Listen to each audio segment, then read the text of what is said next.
श्री राम मित्रों, जय श्री बालाजी महाराज। बाबा के सभी भक्तों को जय श्री राम, जय श्री बालाजी महाराज। पूजा पाठ करने वाले लोग सच में दुखी होते हैं, बहुत ज्यादा परेशान रहते हैं।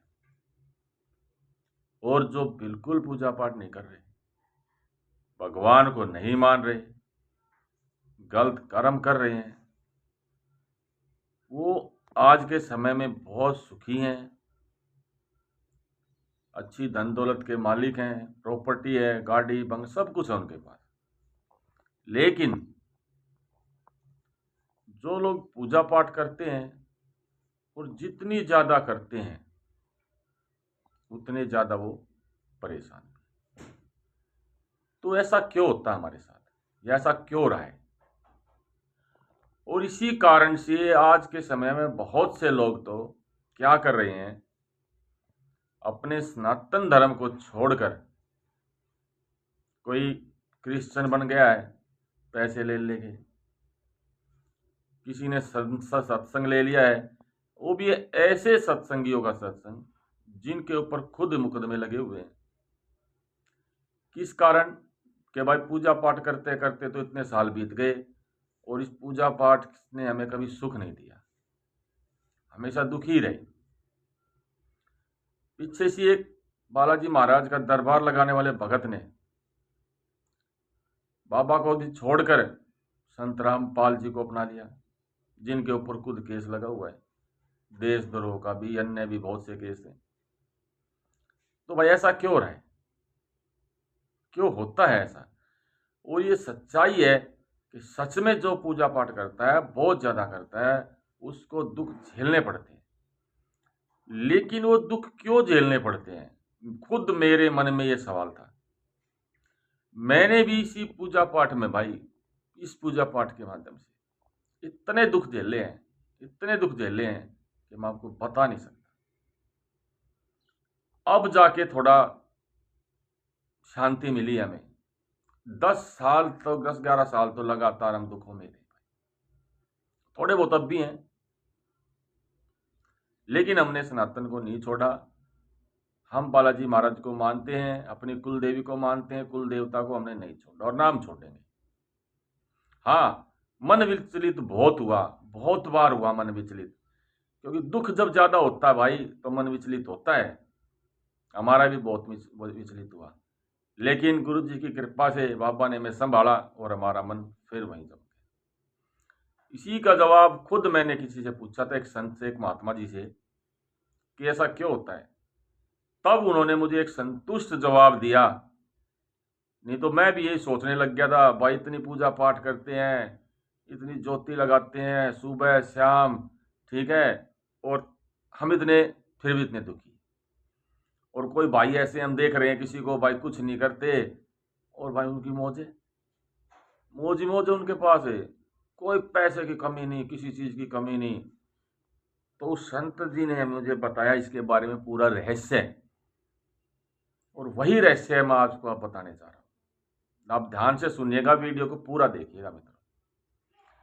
कुछ बातें तो उन्होंने सबसे पहले जो मुझे बताई बहुत नॉर्मल सी, कि भाई पूजा पाठ के 2 कारण होते हैं दुखी के। पहला तो कारण मैं बाद में बताऊंगा, पहले दूसरे वाला कारण बताता हूं। ये खाली पूजा पाठ से कुछ नहीं होता, भगवान आपके घी जलाने से, दिया लगाने से, इन चीजों से खुश नहीं होते भाई। भगवान भगवान देखते हैं आपका भाव, आपकी श्रद्धा और आपके कर्म। इसमें कर्म सबसे ज्यादा देखते हैं। अब भगवान के प्रति तो आपका बहुत भाव है, लेकिन आपके कर्म नीच हैं, गलत हैं, तो भाई आपको उसका फल गलत ही मिलेगा।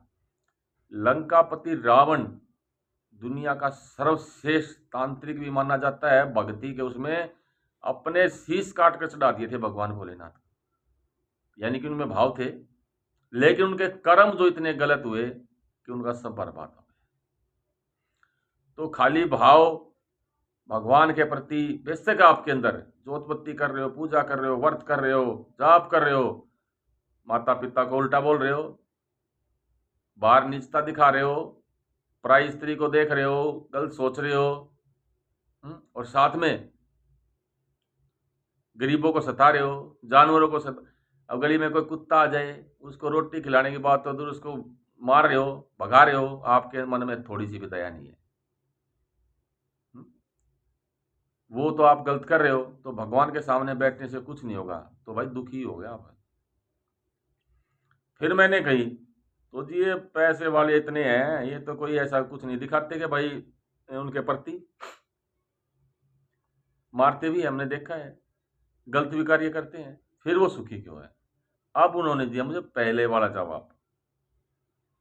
उन्होंने बताया ये जो सब होता है ये हमारे पिछले कर्म से और अब के कर्म से होता है भाई।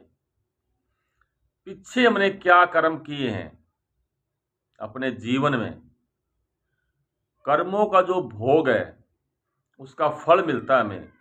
हमने जैसे कर्म किए होंगे उसका परिणाम हमें मिलता है। अगर हमने बुरे कर्म किए हैं बहुत ज़्यादा, तो भाई इस जन्म में भी हमें पूरे ही भुगतना पड़ेगा जब तक वो कर्मों का समय पूरा नहीं हो जाता। अच्छे कर्म किए हैं, जिन्होंने अच्छे कर्म किए हैं वो सब फल भुगत रहे हैं, अच्छा जीवन जी रहे हैं, लेकिन फिर वो भूल गए कि हमने जो कर्म किए थे उसी के कारण ये मिला है, फिर वो बुरे कर्म करने लग जाते हैं। इस बुरे कर्म का फल भी हमें अवश्य मिलता है। अगर तुम अभी पूजा पाठ कर रहे हो, सब कुछ कर रहे हो, इसका फल तुम्हें अवश्य मिलेगा और इसी जन्म में मिलेगा, देखना, ठीक है, इसी जन्म में मिलेगा। तो उन्होंने बताया भाई कर्म की वजह से ही हम दुखी हैं, तो भगवान को दोष नहीं देना चाहिए।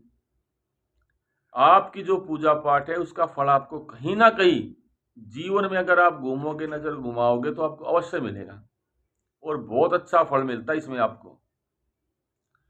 आप ये जो चीजें भुगत रहे हो ना जीवन में, भाई किसी के बच्चों के उससे या अपने व्यापार के उससे, शरीर की बीमारियों के उससे, ये सब कर्म की वजह से। आप देखोगे ना जितने भी ये सुखी जीवन जी रहे हैं, बढ़िया पैसा है, सब कुछ है, कोई ना कोई ऐसी बीमारी आती है उनके शरीर में। क्यों आती है? कर्म की वजह से ही। और एक गरीब आदमी भगवान की पूजा पाठ करता है, बीमारियां बहुत कम आएंगी उसको, बड़ी आती भी है किसी किसी को, मैं ही नहीं कहता। जैसे कि मैंने बताया कर्म के माध्यम से, सब उनके कर्म के माध्यम से ही होता है। तो कर्म प्रधान है। आपने जैसे कर्म किए हैं और वो गलत कर्म किए आपने, मान लो पीछे, और आपकी मृत्यु हो गई, तो उसका परिणाम आपको अगले जन्म में अवश्य मिलता है, ठीक है। और वो परिणाम जब आपका पूरा हो जाएगा, जब आपको उसका पूरा परिणाम मिल जाएगा, तब शुरू होता है आपका इस जन्म में जो आप पूजा पाठ करें उसका फल। अब आप ये देखो फल कितना मीठा होगा। जैसे ही आपका समाप्त होगा ना पिछला, अगला आपका शुरू हो जाता है शुभ कर्म, अच्छे कर्म, और फिर खुद आप कहेंगे हाँ भगवान जी ने तो हमारी मौज कर दी। तो भाई कोई दुखी ना हो, पूजा पाठ करने वाले छोड़े नहीं, अपनी पूजा पाठ करें, भगवान पर विश्वास रखें, अच्छे कर्म करें। मेरे सभी मित्रों को जय श्री राम, जय श्री राम।